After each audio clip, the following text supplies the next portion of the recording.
Bom dia, amada igreja. Hoje o nosso tema, na série de mensagens proposta aqui pela igreja, em cima do livro do Timothy Keller, uma igreja centrada no Evangelho, nós temos um tema bastante interessante, um tema não muito pregado nas igrejas, mas que traz muitas discussões acaloradas, muitos debates no nosso meio, que é justamente a questão do engajamento cultural da igreja. E a grande pergunta que se faz é: como nós cristãos, ou nós como igreja de Cristo, devemos nos relacionar com a cultura que nos cerca? Há poucas semanas atrás, houve uma grande demonstração nas ruas do nosso país contra a corrupção. Vocês lembram desse domingo? Acho que foi há 2 semanas atrás, mais ou menos. E eu faço parte de um grupo de WhatsApp de vários pastores, e não deu outra. Surgiu a grande discussão se um pastor deve estar presente numa marcha dessas ou não. E o grupo se dividiu. Alguns disseram não, de jeito nenhum. O pastor não deve se envolver em política, não deve se envolver nesses assuntos. O papel do pastor é dentro da igreja, lá que é o lugar dele. E outros pastores, com muito orgulho, mostravam a sua camisa verde e amarela, escrita Jesus, e lá demonstrando nas ruas da cidade o seu descontentamento com a corrupção. Qual deve ser o nosso relacionamento como cristãos com a cultura que nos cerca? E o texto básico na Bíblia que eu gostaria de usar para refletirmos sobre esse assunto é um texto bastante conhecido que está lá em Romanos, capítulo 12, os versículos 1 e 2. Romanos 12, 1 e 2 diz o seguinte: portanto, irmãos, quando vem a palavra portanto na Bíblia, ela sempre nos alerta que veio algo antes. Paulo, nos capítulos 1 a 11, lançou bases teológicas para agora, com a palavrinha portanto, nos alertar que ele vai aplicar de forma prática aquele ensinamento teológico, aquela base teológica que ele lançou nos primeiros 11 capítulos do Evangelho de Romanos. Do Evangelho Romanos, não, da carta aos Romanos. Portanto, irmãos, rogo-lhes, pelas misericórdias de Deus, que se ofereçam em sacrifício vivo, santo e agradável a Deus, este é o culto racional de vocês. E agora o versículo 2 é muito interessante. Não se amoldem ao padrão deste mundo. Não se amoldem ao padrão deste mundo. Mas transformem-se pela renovação da sua mente, para que sejam capazes de experimentar e comprovar a boa, agradável e perfeita vontade de Deus. E esse texto aqui, justamente Romanos 12, 2, é usado pelos 2 grandes modelos de engajamento cultural que nós temos nas igrejas. Um é o modelo da hostilidade ou da indiferença em relação à cultura que nos cerca. E eles vão dizer, olha, Paulo diz, não se amoldem ao padrão deste mundo. Então nós devemos ser, no mínimo, indiferentes em relação à cultura que nos cerca, talvez até hostis. Já o outro grupo, o grupo que fala, não, nós devemos nos engajar culturalmente, eles vão usar a segunda parte do versículo 2, que diz, mas transformem-se pela renovação da sua mente. Eles vão dizer, não. Nós não devemos ser hostis com a cultura que nos cerca, e sim ter uma atitude de transformação dessa cultura. E esse é o debate, e essa é a reflexão que nós queremos seguir nessa manhã e tentar chegar num resultado. Como os cristãos devem se relacionar com a cultura que o cerca.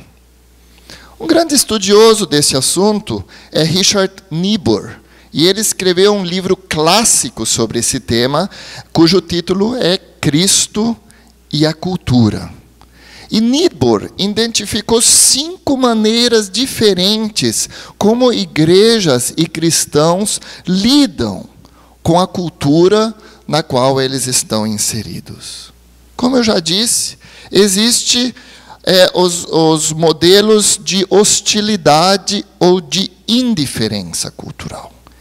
Quem é adepto dessa linha vai dizer a igreja e Cristo são contra a cultura que o cerca. Há um distanciamento em relação à cultura e um mergulho na comunidade da igreja. A visão se restringe para dentro da igreja, para que esse corpo de Cristo aqui seja formado, mas não há uma visão para fora da igreja. É o modelo que nós chamamos modelo da contracultura. Ou outros, que também têm uma visão negativa da cultura, vão falar que Cristo e a igreja vivem num constante paradoxo em relação à cultura. São duas coisas que se chocam. São duas coisas que convivem, mas estão em constante atrito um com o outro. É o modelo que nós chamamos modelo dualista, onde os cristãos são vistos como cidadãos de 2 reinos. E você talvez já tenha tido essa experiência. Você, de domingo, vive no reino da igreja, e durante a semana vive no reino deste mundo. E nem sempre essa convivência é fácil. Muitas vezes ela é cheia de atritos, mesmo para nós, cristãos. Então, o modelo dualista, ele vê os cristãos como cidadãos de 2 reinos diferentes, um reino sagrado e outro secular. O rótulo, esse nome 2 reinos, se originou do ensino de que Deus governa toda a criação por meio do reino comum, no qual as pessoas agem pela revelação natural de Deus, e do reino redentor, no qual os cristãos são governados pela revelação especial de Deus. Então, esses 2 modelos de relacionamento com a cultura são os modelos que têm uma visão negativa da cultura. Que a cultura entra em choque com a igreja. Ou a igreja deve ser indiferente em relação à cultura. A igreja não deve se envolver com cultura. São igrejas que normalmente colocam padrões que estão diretamente em confronto, em paradoxo com a cultura que o cerca. Então, são igrejas onde o pastor tem que usar terno e gravata para pregar, onde a equipe de louvor não poderia estar de chinelo e de bermuda tocando, como nós vimos hoje, onde e certos estilos de música não podem ser usados dentro da igreja, então só pode tocar piano clássico, órgão e certos hinos tradicionais, porque aquilo lá faz parte do reino redentor. Já forró e outros ritmos não faz, é do reino deste mundo. Então nós separamos. Então, na igreja, a gente se veste de um jeito, se porta de um jeito, fala de um jeito, vive de um jeito, que é bem diferente lá de fora. Lá é o mundo. Né? Um modelo bastante comum entre nós. Então, quem é adepto dessa linha de hostilidade ou indiferença cultural, esses cristãos e essas igrejas desconsideram a cultura que está ao redor delas e dão a sua atenção central para dentro da igreja, especificamente em relação à conversão das pessoas e ao crescimento espiritual delas. E nós concordamos com isso, não é verdade? Que nós devemos dar atenção na pregação do evangelho, na conversão das pessoas e no seu crescimento espiritual. Portanto, o foco de quem tem uma visão negativa da cultura está o foco é que a responsabilidade cristã não inclui transformar ou redimir a cultura que nos cerca. Isso não é nosso papel como cristãos. E sim, nosso papel é exclusivamente edificar a igreja. Com isso, esse modelo vai ter uma forte ênfase evangelística, missionária e de discipulado pessoal. De forma natural, por causa dessa ênfase de choque ou de indiferença em relação à cultura. E a sua visão é que o mundo não vai ser transformado pela redenção da cultura. E sim, o mundo vai ser transformado pela transformação de um coração de cada vez. Uma pessoa após a outra que vai ser transformado individualmente, e isso vai ter uma influência, então, na sociedade. Conforme o número de cristãos aumentar, consequentemente também a sociedade vai melhorar. Essa visão desse modelo. E como eu já disse, há uma visão bastante negativa em relação à cultura.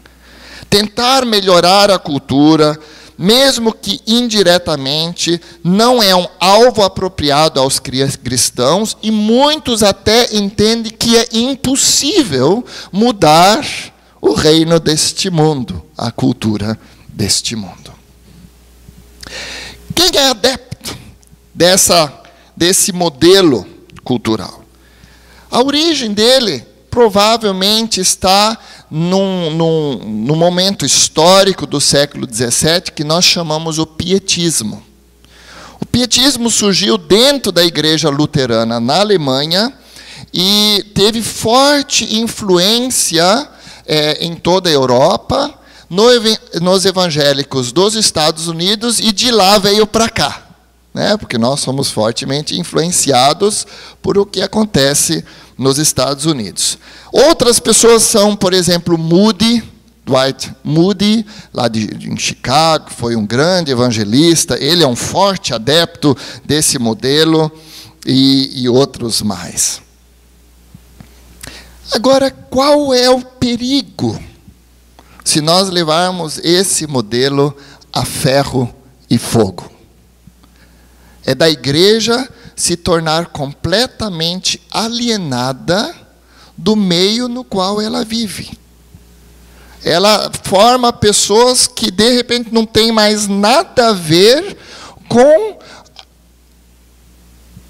a cultura, com a cidade, com o meio no qual ela vive. Ela constrói muros enormes ao seu redor, com o intuito de se proteger, e não tem mais uma influência para fora, deixa, em último caso até, de ser sal e luz neste mundo, porque toda a sua visão está para dentro da igreja.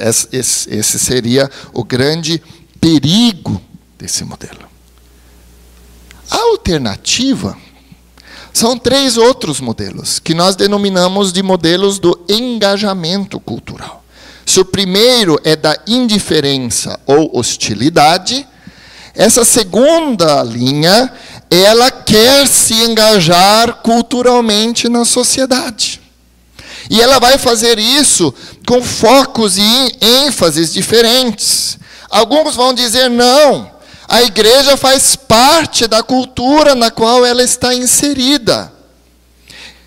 Quem é adepto dessa linha reconhece que Deus trabalha em todas as culturas. E que existem coisas boas em todas as culturas e coisas ruins. A cultura não é per se somente negativa.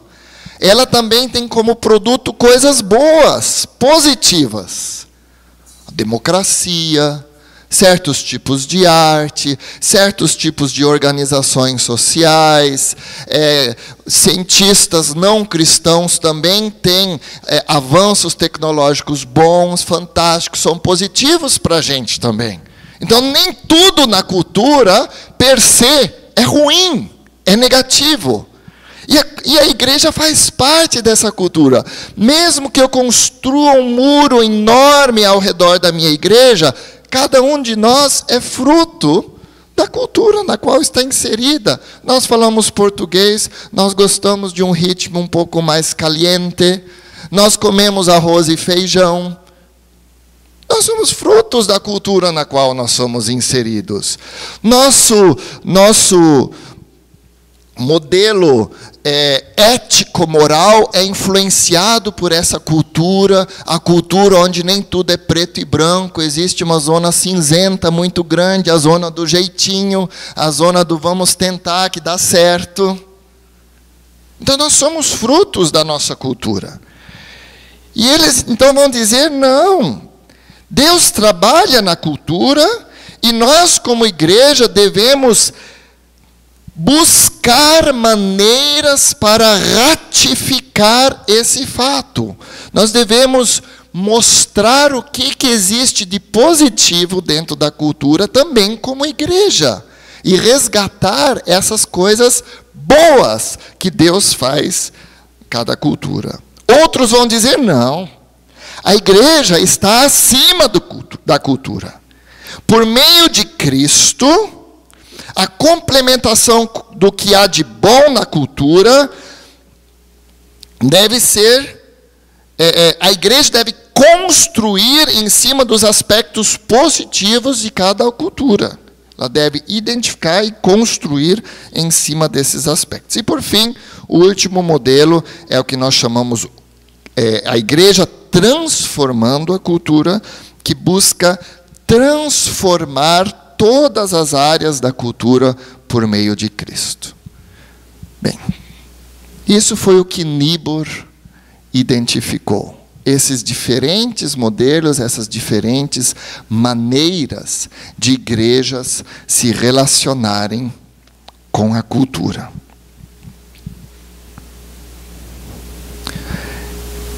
A grande questão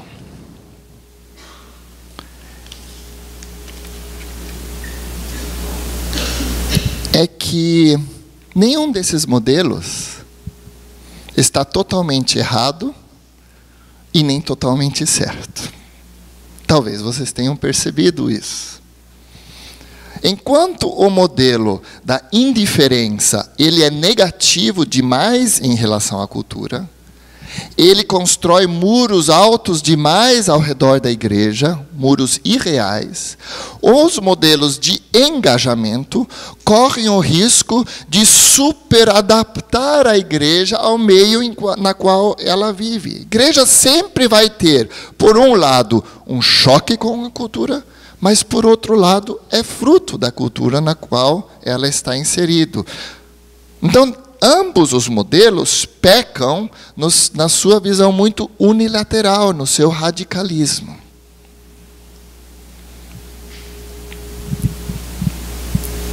Nós vemos, nos últimos dias, nos últimos anos, décadas, um crescente reconhecimento de que há sim uma relação entre a igreja local e o meio no qual ela vive.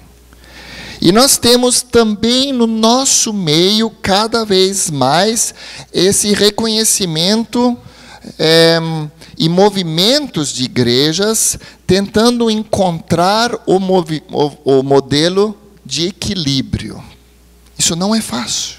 Nós temos o movimento de crescimento da igreja, como, por exemplo, a igreja de Willow Creek, de Bill Hybels, que vai dizer, nós precisamos reinventar a igreja por causa da sua falta de pertinência em relação à cultura na qual ela está inserida. Se a igreja não se reinventar, ela vai perder relevância na sociedade. Aí sempre aparece a palavra da relevância. Será que nós concordamos com isso ou não? Outros vão dizer, por exemplo, do movimento da igreja emergente, que a igreja precisa ter um encontro missionário com a cidade, com a cultura na qual ela está inserida. Ela não pode se fechar para dentro das suas quatro paredes. Outros representantes desse movimento são, por exemplo, os neocalvinistas, a direita religiosa nos Estados Unidos, que quer conquistar o poder político para instituir um Estado fundamentado em valores cristãos. Outros são Abraham Kuyper, lá da Holanda, que teve uma forte influência sobre a igreja presbiteriana no Brasil, com o modelo da cosmovisão cristã. Outros são Francis Schaeffer, que trabalhou na Europa e combateu muito essa construção de cercas altas ao redor da igreja, dizendo, olha, dentro da igreja nós somos uma coisa, fora da igreja nós somos outra. Então vocês estão percebendo que esse tema não é um tema meramente teórico, mas ele influencia a nossa vida. Ela tem muito a ver da maneira como nós celebramos cultos, maneira como nós nos organizamos como igreja, mas também da maneira como nós, cristãos, vivemos na sociedade na qual nós estamos inseridas. E eu vou tentar construir com vocês, à luz daquilo que Timothy Keller faz no livro dele, uma posição equilibrada biblicamente sobre essas posições bastante antagônicas que existem. E para isso eu gostaria de fazer e responder 3 perguntas a nós. A primeira pergunta é: devemos ser pessimistas ou devemos ser otimistas em relação à cultura que nos cerca e sobre a possibilidade de mudanças culturais? Se a Bíblia nos ensina que devemos ser pessimistas, então nós devemos nos afastar da cultura. Se a Bíblia nos ensina que devemos ser otimistas, então nós devemos abraçar a cultura. E o interessante é que nós notarmos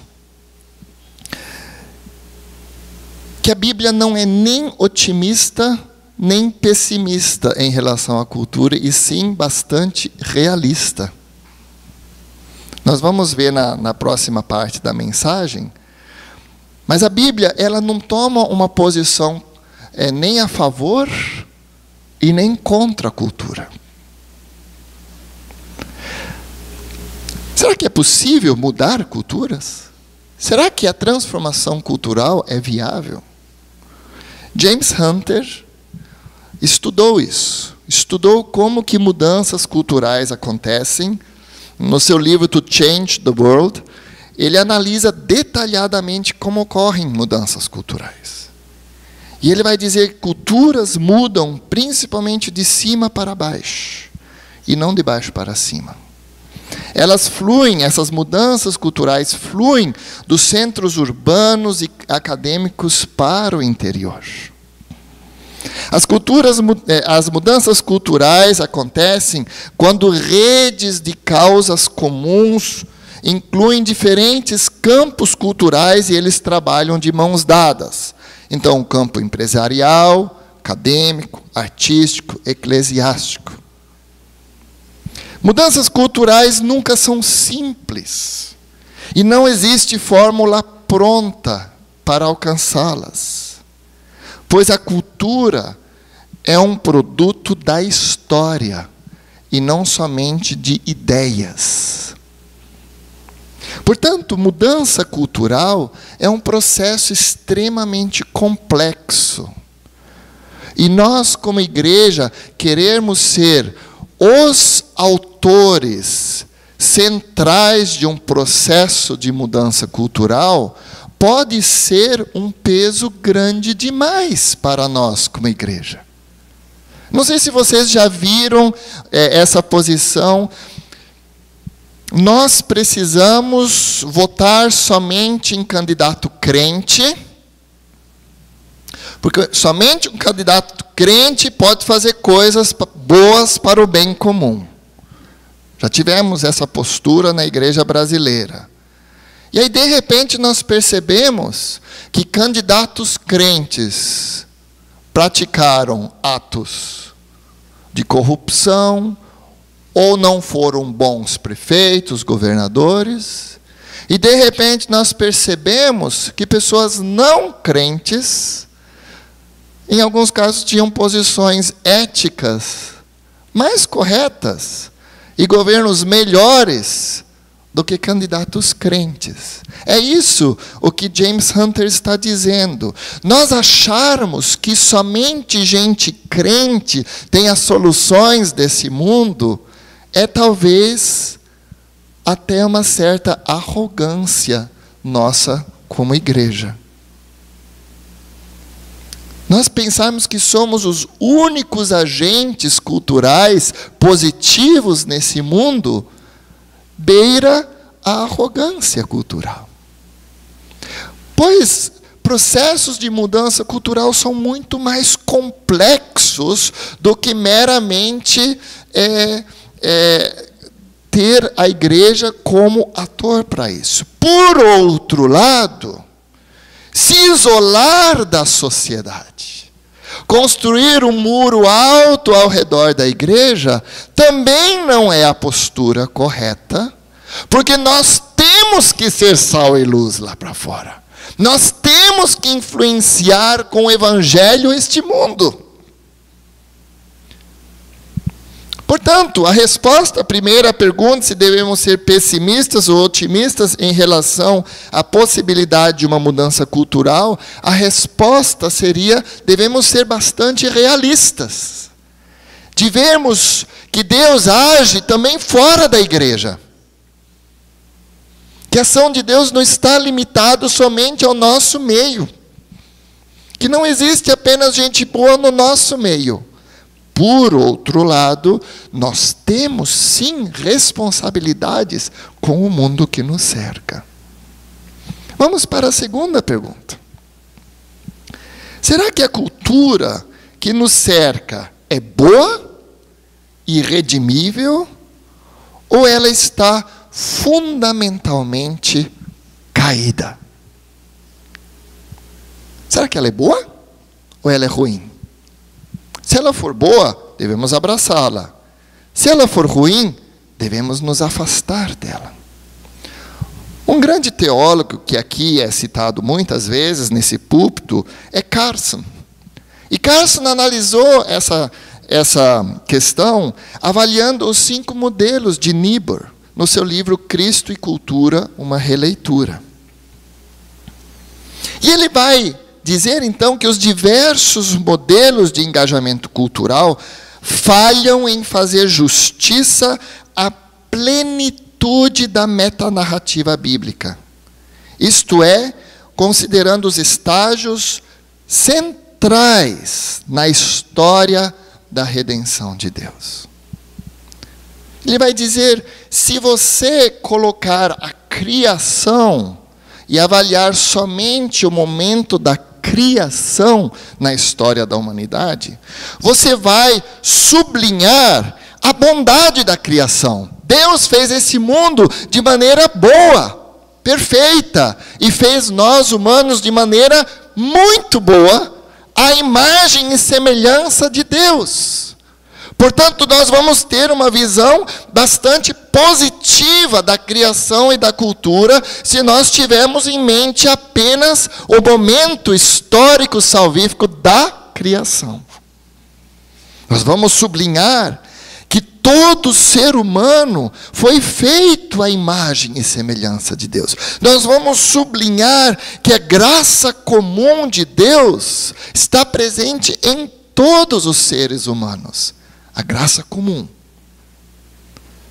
Mas se nós tivermos apenas o momento da criação como foco, nós podemos nos tornar bastante ingênuos quanto à real necessidade que as pessoas têm do Evangelho, de Cristo, e que a revelação geral não é suficiente para orientar o nosso trabalho.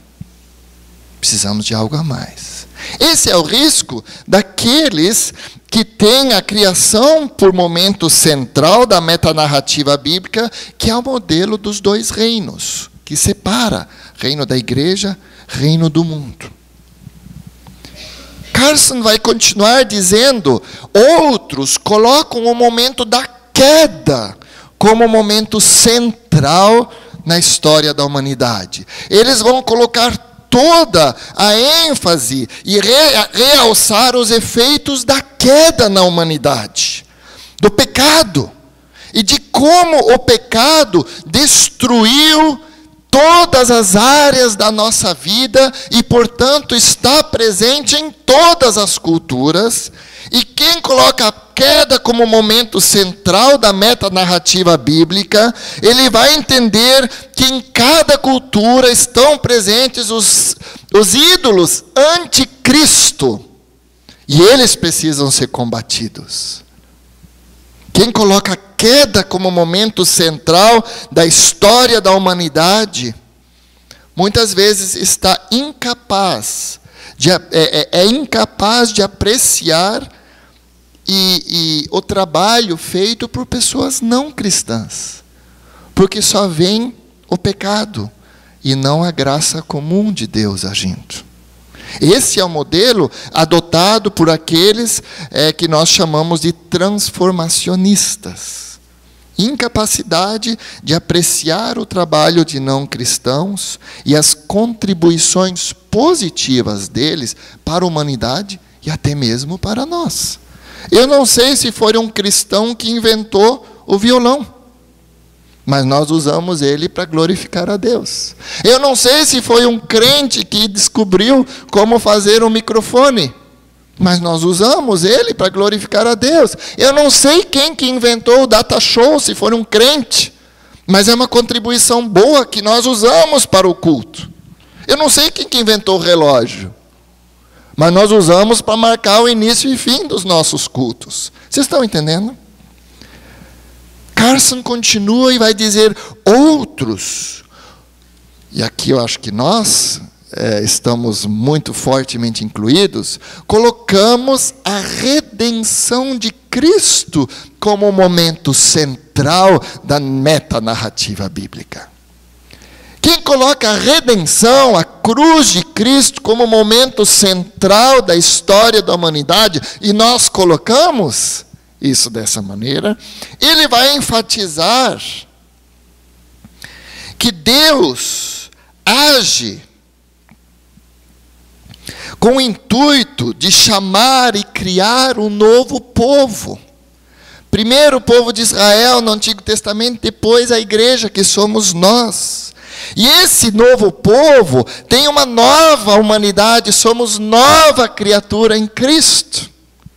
E como temos uma nova humanidade, nós devemos revelar ao mundo com a nossa vida, que está debaixo do senhorio de Jesus Cristo, que nós podemos viver nesse mundo de maneira diferenciada. Portanto, quem coloca a cruz de Cristo como momento central da metanarrativa bíblica, ele vai ter uma postura de contracultura. A igreja deve ser um contraponto à cultura que nos cerca. Mas há um risco. O risco é que nós façamos uma distinção radical demais entre mundo e igreja, subestimando os níveis de pecado dentro da igreja. E não somente isso, mas também que a graça comum opera neste mundo. Por fim, existem aqueles que colocam a glorificação, o fim dos tempos, no centro da metanarrativa bíblica. Eles vão enfatizar que Deus vai restaurar toda a sua criação. Ele vai curar todas as nações. Os mortos serão ressurretos e todos nós viveremos na Nova Jerusalém. Quem enfatiza esse momento histórico é quem nós denominamos modelo da relevância. Mas quem é adepto desse modelo tem que cuidar para não cair no risco de dizer que a criação já foi restaurada completamente, porque ainda não foi completado. Nós ainda vivemos num mundo pecaminoso. Nós ainda vivemos num mundo onde o leão come a corça. Nós ainda vivemos num mundo onde nós erramos uns com os outros, apesar de sermos nova criatura. É o famoso já redimido, mas ainda não glorificado.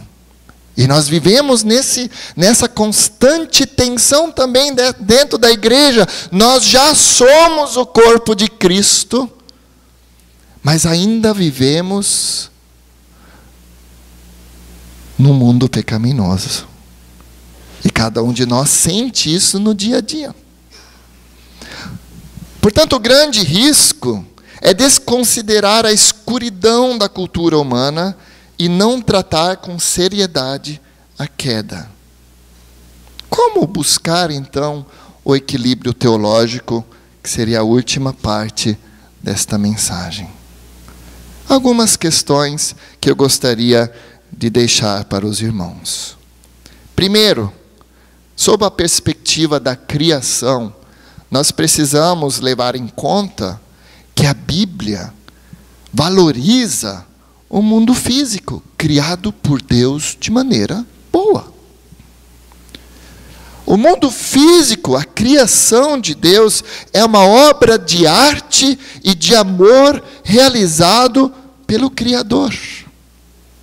Grande parte da obra de Deus nesse mundo consiste no prazer que Ele sente de dia após dia sustentar e cultivar a criação. A palavra de Deus nos diz: se Deus não segurasse o mundo nas suas mãos, ele não poderia persistir. E se Deus segura esse mundo nas suas mãos, ele tem um objetivo com isso. Salmo 65, 9 a 13 diz: cuidas da terra e a regas, fartamente a enriqueces. Os riachos de Deus transbordam para que nunca falte o trigo, pois assim ordenaste. Encharcas os seus sulcos e aplanas os seus torrões, tu a amoleces com chuvas e abençoas as suas colheitas. Coroas o ano com a tua bondade, e por onde passas emana fartura. Fartura vertem as pastagens do deserto, e as colinas se vestem de alegria. Os campos se revestem de rebanhos, e os vales se encobrem de trigo. Eles exultam e cantam de alegria. Adão e Eva receberam a ordem de ser frutíferos e de se multiplicar e de ter domínio sobre a terra. Gênesis 1, 26 a 28 diz: então disse Deus, façamos o homem à nossa imagem, conforme a nossa semelhança. Domine ele sobre os peixes do mar, sobre as aves do céu, sobre os animais grandes de toda a terra e sobre todos os pequenos animais que se movem rente ao chão. Criou Deus o homem à sua imagem. A imagem de Deus o criou. Homem e mulher os criou. E Deus os abençoou e lhes disse: sejam férteis e multipliquem-se. Encham e subjuguem a terra. Dominem sobre os peixes do mar, sobre as aves do céu e sobre todos os animais que se movem sobre a terra. Michael Allen, citado por Timothy Keller, ele vai dizer, em resposta a esse texto: espremido entre as afirmações divinas sobre a boa qualidade da criação, essa ordem sugere que as atividades familiares, sociais, políticas e econômicas são parte das boas intenções de Deus para o mundo. Em outras palavras, ele está dizendo: Deus já havia previsto com a sua criação que nós trabalhássemos, que nós exercêssemos as nossas profissões, que nós teríamos filhos, que nós gastaríamos tempo dentro da família, e que isso não é apenas um trabalho secular, e sim que isso é um trabalho também espiritual. Você já encarou a tua profissão não somente com um trabalho secular, e sim com uma visão espiritual? O jardim é entregue aos seres humanos para ser cuidado e cultivado. Gênesis 2:15. O Senhor Deus colocou o homem no jardim do Éden para cuidar dele e cultivá-lo. Keller vai dizer em relação a esse texto: se o próprio Deus tanto cultiva e sustenta a criação física, quanto salva almas por meio de sua verdade, como alguém poderia afirmar que o trabalho de um artista, ou de um banqueiro, ou de um arquiteto, ou de um construtor é secular, e que apenas ministros profissionais do Evangelho realizam a obra do Senhor? Essa afirmação de Keller nos faz pensar sobre o nosso conceito de vocação, nos faz pensar se somente pastores e missionários são vocacionados pelo Senhor, ou será que você não é vocacionado também pelo Senhor para exercer um papel especial neste mundo, dentro das suas características de dons, de personalidade, de formação? Ou será que somente os pastores foram chamados para uma tarefa específica neste mundo, e você não? Isso vai um pouco contra o nosso conceito de chamado, de vocação. O que nós podemos aprender da questão do momento histórico da queda na metanarrativa bíblica? Se na criação o mundo físico é realçado e mostrado a bondade dessa criação feita por Deus de maneira perfeita, e que toda ação dentro deste mundo físico de Deus é tarefa nossa, faz parte do plano original de Deus, a metanarrativa da queda vai nos dizer e narrar a maldição de Deus sobre Adão e Eva, depois que pecaram.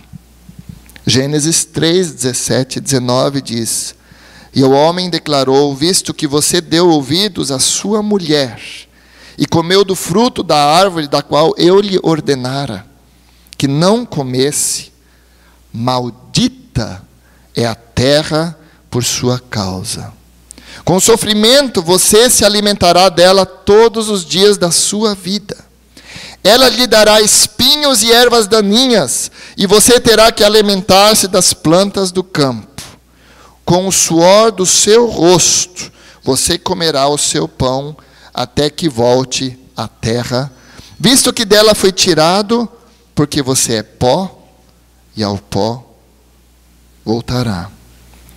Michael Allen vai comentar esse texto dizendo: a morte e o pecado limitam o potencial de toda e qualquer cultura, uma vez que distorcem os desejos e as habilidades dos agentes culturais, que agora perseguem o errado e não o certo. O pecado afeta todas as coisas. E nós temos que prestar atenção em duas questões. Não devemos achar que escaparemos do pecado e dos seus resultados abrigando-nos em nossas contraculturas. Porque nós sabemos muito bem que até mesmo no nosso meio existe pecado. Por outro lado, também não podemos nos esquecer que o pecado infecta a maneira em que todo o trabalho e desenvolvimento da cultura são realizados, ou de que os ídolos se encontram no âmago de toda a cultura. Achar que nós vamos conseguir transformar a cultura deste mundo numa cultura plenamente, unicamente cristã, também é uma ilusão. Porque isso só vai acontecer quando houver um novo céu e a nova terra. Então isso nos limita, por um lado, de não nos fecharmos dentro dos nossos círculos, mas por outro lado, de também não sermos otimistas demais, triunfalistas demais, de acharmos que nós vamos conquistar o poder deste mundo e transformar o Brasil para Cristo, e termos um governo cristão que vai resolver todos os problemas do nosso país. Exatamente essa visão da direita religiosa nos Estados Unidos. Nós vamos instituir um governo baseado unicamente em cima dos princípios bíblicos. Uma visão bastante triunfalista. E existem outras religiões que estão tentando fazer isso. É só nós olharmos o que está acontecendo no Iraque e na Síria. Portanto, nós temos aqui que ter uma posição bastante realista. Qualquer excelência no mundo, sabedoria ou virtude, é uma dádiva imerecida de Deus. Tiago 1,17 vai dizer: toda boa dádiva e todo dom perfeito vem do alto, descendo do Pai das luzes, que não muda como sombras inconstantes. Existe coisa boa nesse mundo. Nem tudo lá fora é ruim. Existem coisas boas acontecendo na música secular. Existem coisas boas acontecendo na literatura secular. Existem coisas boas acontecendo na ciência secular. Existem coisas boas acontecendo na educação secular. Mas também existe muita coisa ruim acontecendo.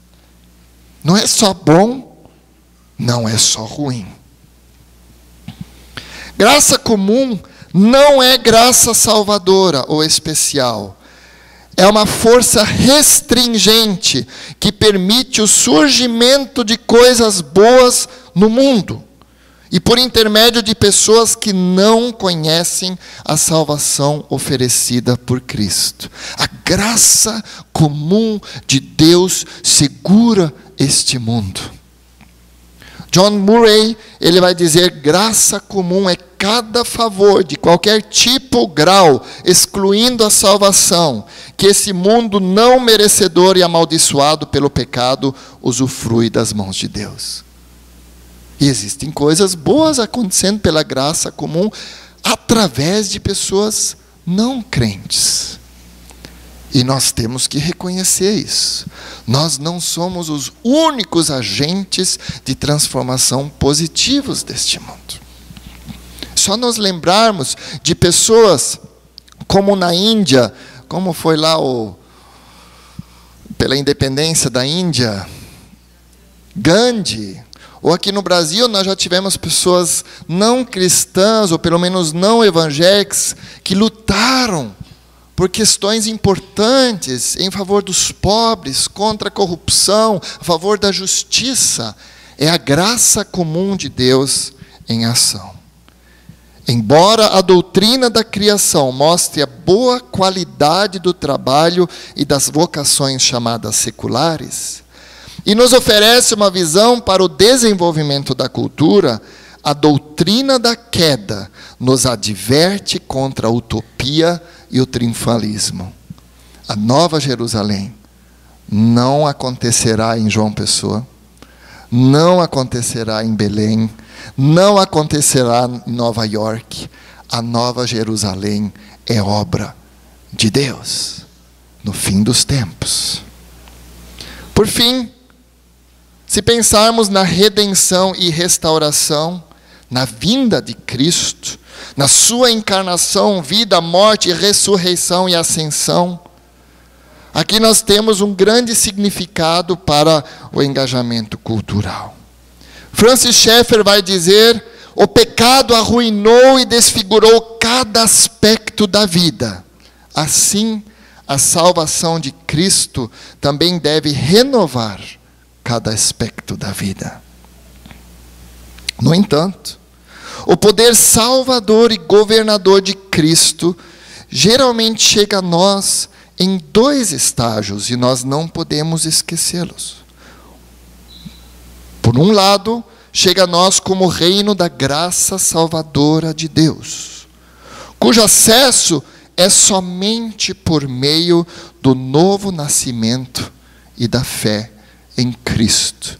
Cultura boa nenhuma nos vai levar ao acesso do reino da graça salvadora de Deus.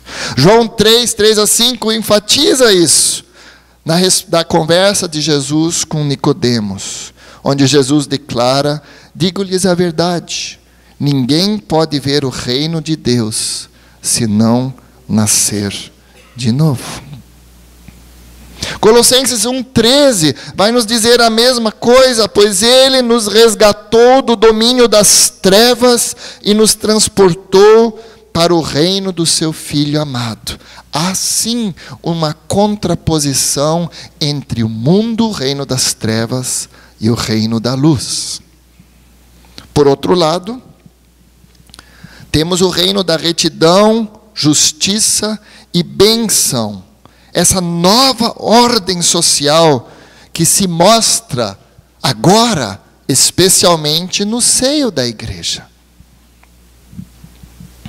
1 Pedro 2:9 enfatiza isso. Vocês, porém, são geração eleita, sacerdócio real, nação santa, povo exclusivo de Deus, para anunciar as grandezas daquele que os chamou das trevas para a sua maravilhosa luz.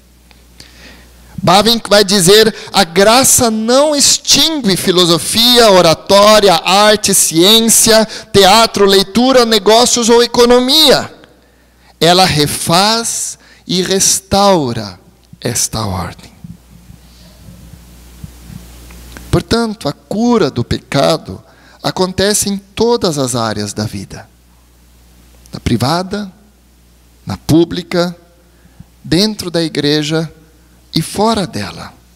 No entanto, a igreja é o grande instrumento dessa restauração de Deus. E mesmo assim, cada cristão no mundo também representa este reino.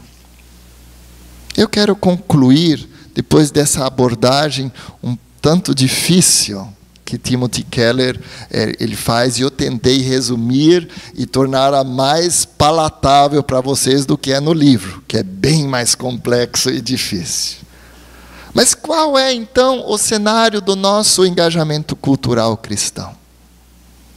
Primeiro, nós precisamos perceber que não há como separar nossa vida espiritual ou eclesiástica da vida secular ou cultural na qual estamos inseridos.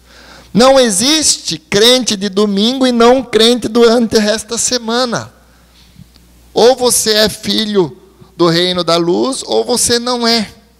E isso vai ter que ter consequências em todas as nossas ações durante todos os dias da semana. A maneira como eu dirijo o carro tem a ver se eu faço parte do reino das trevas ou do reino das luzes. A maneira como eu lido com os meus negócios. A maneira como eu lido com o Estado. A maneira como eu consumo cultura. A maneira como assisto televisão. Não é um campo neutro apenas, e sim, ele reflete a minha relação com o reino das trevas ou o reino da luz.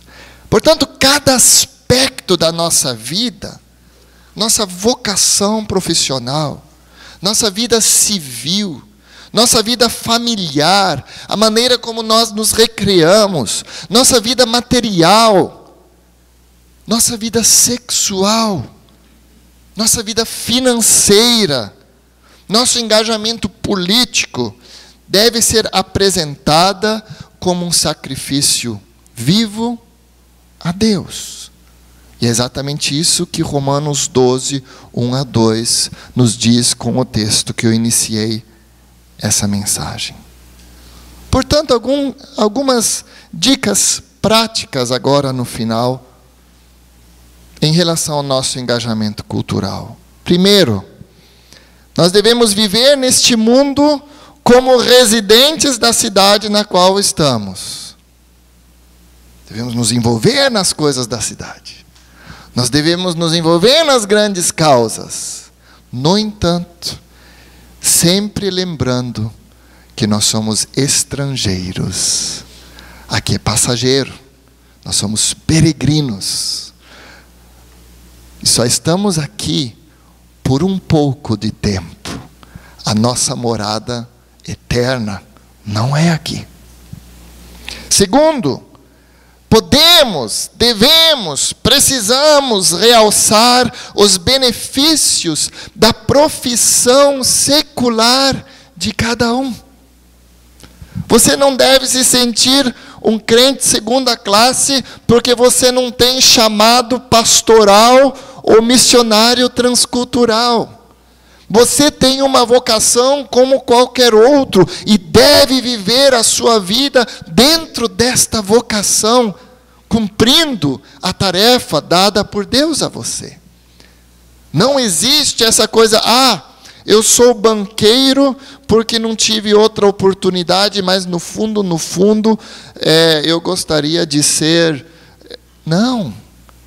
Viva a tua vida profissional como uma vocação, um chamado de Deus para a sua vida. Muita gente, muito crente, acha que ele vai viver a vida secular somente para ganhar dinheiro, para fazer uma coisa boa na igreja depois. Viva a tua profissão já fazendo coisas boas. Em favor da sociedade, do bem do comum e do reino de Deus. Não vamos fazer essa distinção entre vida secular e vida sagrada. Sua profissão pode ser sagrada também, como médico, como professor, como engenheiro. No entanto, nunca nos esqueçamos da importância de edificarmos o corpo de Cristo e a igreja. É o contraponto. A tua ação aqui. As suas tarefas aqui. Adote uma perspectiva de engajamento cultural moldada por todo o enredo bíblico. Criação, queda, redenção e glorificação. De modo que não sejamos pessimistas demais, nem otimistas demais quanto à possibilidade de mudança cultural. A igreja não deve ser como o mundo. Mas a igreja também não pode ser um corpo tão estranho ao mundo que o mundo não consegue mais se relacionar com ela. Vocês conseguem entender isso? Nós nos engajamos no mundo, mas não somos o mundo. E também não conseguimos construir uma barreira tão grande ao redor da igreja que a cultura não entra na igreja. Nem pessimistas demais, nem otimistas demais. E por fim, confirmemos sempre a presença da graça comum. A graça comum está presente não somente na igreja, mas Deus está agindo no mundo. E nunca esqueçamos disso. Por outro lado, nunca esqueçamos que o pecado também está presente lá. Que a natureza humana é pecaminosa e caída. Com essas 4 questões, eu estou tentando achar um equilíbrio. Somos residentes e, ao mesmo, estrangeiros na nossa cultura. Realçamos os benefícios da profissão secular, sem deixar de dar importância à edificação da igreja e às vocações específicas. Adotamos uma perspectiva de engajamento cultural, sim, que não é nem pessimista, nem otimista demais.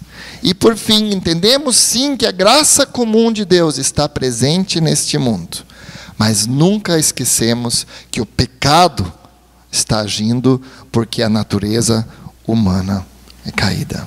Eu gostaria de concluir com 1 minuto de reflexão sobre as nossas vidas pessoais. Eu gostaria de fazer a seguinte pergunta: de que maneira você tem se engajado na cultura lá fora ou aqui dentro da igreja?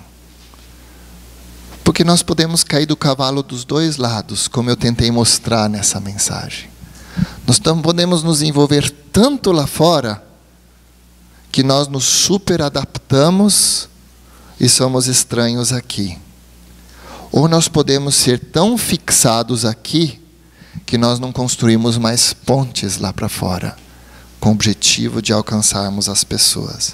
Então, gostaria que nós fechássemos os nossos olhos e fizéssemos essa pergunta a nós: qual que é o risco maior que eu tenho?